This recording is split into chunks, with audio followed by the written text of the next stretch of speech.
जसं शिवाजी महाराजांनी राज्यव्यवहार कोश केला, आपल्याकडे बरेच लोक राज्यव्यवहार कोश न वाचताच हे मराठीच्या उपयोगाचं साधन आहे असं साधारणपणे सगळे राजकीय पक्ष म्हणतात. तू राज्यव्यवहार कोशातले मोजके शब्द जरी पाहिलेस तरी ते अत्यंत संस्कृत प्रचूर आहेत. म्हणजे फारसी अरेबिक हे काढून टाकावं का, ह्याच्याबद्दल भाषाशुद्धी का भाषावृद्धी हा वाद श्रीकेश क्षीरसागरांचा आणि सावरकरांचा नंतर झाला आहे. पण त्याच्याही अगोदर शिवाजी महाराजांच्या काळामध्ये हे जे काम झालं आहे, हे काम हे एका पातळीवर भाषाशुद्धीचं काम आहे.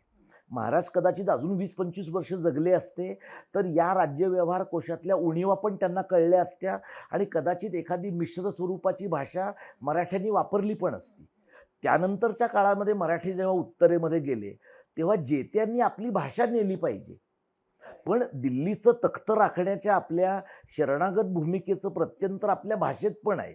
म्हणजे आपण दिल्लीचं तख्त राखताना त्यांची भाषा पण राखली. म्हणजे हे गरज नव्हती ती भाषा राखायची. मराठ्यांनी तिथं जाऊन मोडी लिपीसह आपली भाषा उत्तरेवर जर त्यावेळेला म्हटलं तर लादली असती, म्हटलं तर तिथे अंमलात आणली असती तर कुणी काही मराठ्यांना फार विरोध केला असता असं नाही.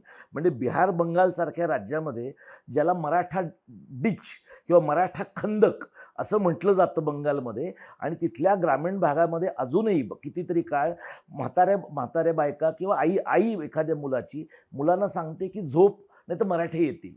तर एवढी दाट भीती जिथे मध्ययुगीन आक्रमकांची होती, तर या आक्रमकांच्या तलवारीच्या भीतीपेक्षा भाषेची भीती काही जास्त वाटली नसती.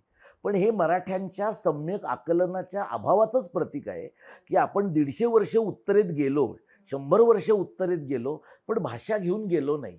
आणि म्हणून ते जर तू आत्ता समकालीन महाराष्ट्राशी जोडून बघितलंस तर आजही आपण ना मराठी दिल्लीमध्ये आत्मविश्वासानं घेऊन जातो, ना त्यांची भाषा आत्मविश्वासानं बोलू शकतो. अशा प्रकारच्या पेचात आपण पडलोय.